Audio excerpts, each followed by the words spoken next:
Radio J, l'émotion de Jérôme Goulon. Bonjour Jérôme. Bonjour Cyrielle, bonjour Fabien.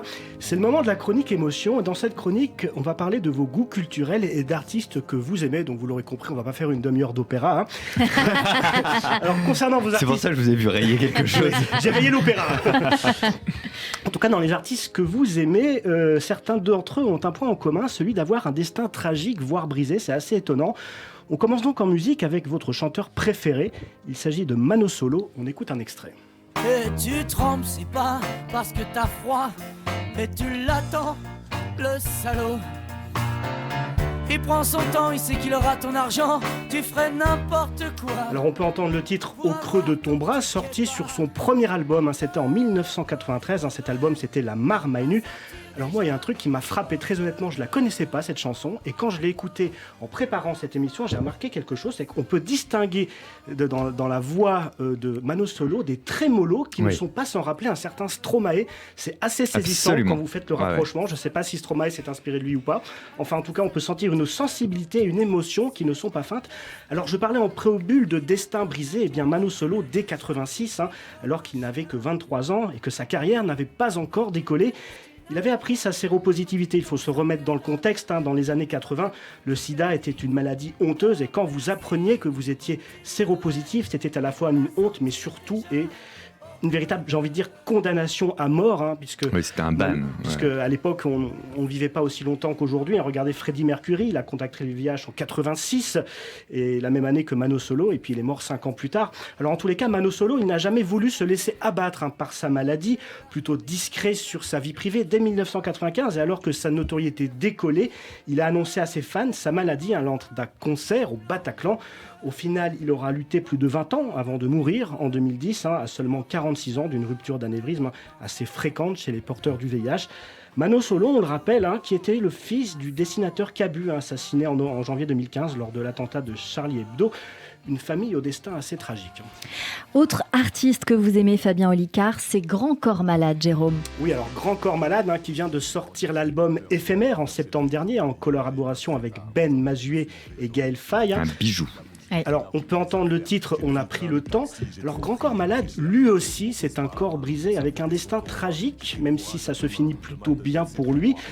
Alors, à 15 ans, Fabien Marceau, de son vrai nom, écrit ses premiers textes, mais il a une autre passion qui prend le dessus, c'est le sport. Grand fan de basket, dans lequel il est d'ailleurs très doué. Il joue pour l'équipe d'Aubervilliers au niveau National 3, au poste d'ailier.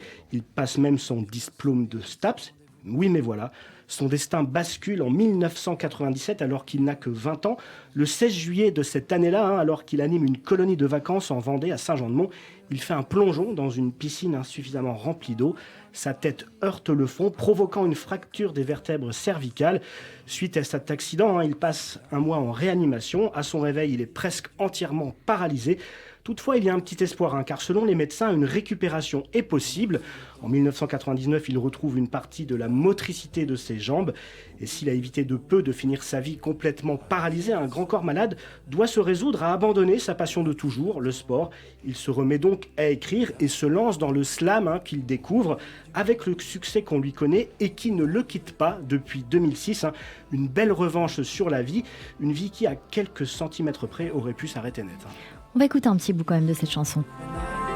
Allonger les secondes, on a pris le temps.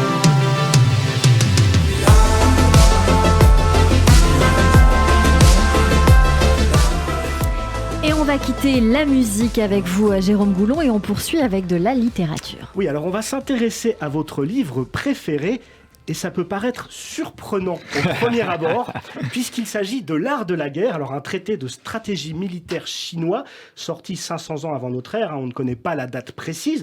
Alors je le disais, un choix de votre part qui peut paraître surprenant au premier abord, mais finalement pas tant que ça, puisque le livre est consacré à la stratégie de la victoire, basée en grande partie sur une connaissance parfaite de l'adversaire et la capacité à savoir mener des actions psychologiques qui vont le déstabiliser. Avec un mot d'ordre, pour gagner la guerre, chercher l'anéantissement de l'adversaire peut être bien moins efficace que de lui faire perdre tout simplement l'envie de se battre. Et là, tout s'éclaire sur la raison pour laquelle vous aimez ce livre, Fabien, puisque effectivement, cet ouvrage, il est basé sur la connaissance et la manipulation de l'autre, ce qui n'est pas sans rappeler certaines techniques employées par les mentalistes, dont vous. On remarquera aussi que ce livre, même s'il a été écrit il y a des millénaires, est totalement d'actualité. C'est incroyable, assez saisissant.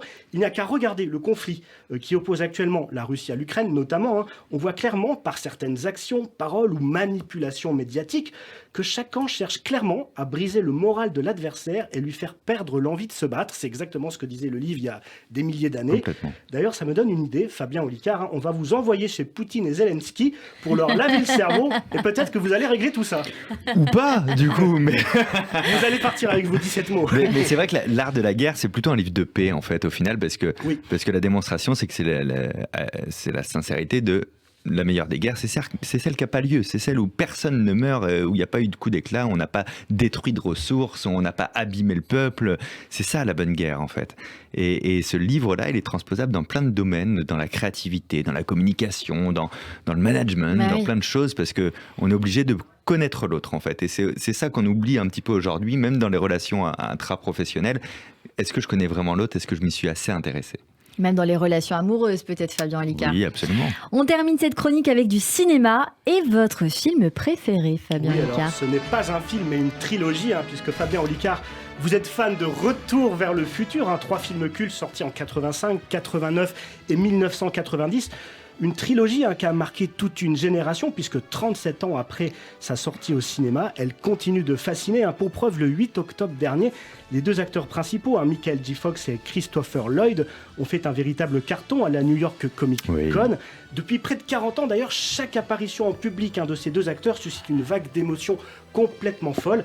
Malheureusement, ces apparitions publiques, elles montrent aussi l'affaiblissement d'année en année de Michael J. Fox, atteint de la maladie de Parkinson. Alors je parlais de corps brisés en début de chronique, et bien Michael J. Fox, il fait partie de ces artistes brisés dans leur chair, alors qu'il a acquis une notoriété mondiale en jouant le rôle d'un ado hyper dynamique. Et bien en 1991, 1 an seulement après la sortie de Retour vers le futur 3, on lui découvre la maladie de Parkinson. Alors durant plus de 30 ans, il se bat malgré tout pour continuer son métier, mais en 2020, à seulement 59 ans, il annonce mettre un terme à sa carrière, la maladie ne lui permettant plus de tourner. Alors son apparition le 8 octobre dernier à New York, j'imagine que vous l'avez suivi. Et puis les images étaient si attendrissantes avec Christopher Lloyd. On le voit dans les bras de Christopher Lloyd, c'est à la fois attendrissant et puis triste de le voir dans cet état. On aurait envie de le redécouvrir comme il était dans les films.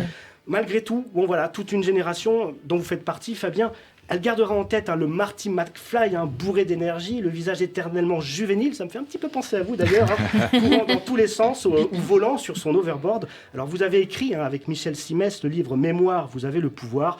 Alors assurément, c'est cette image qu'on a envie de garder en mémoire de Michael J. Fox. Merci beaucoup.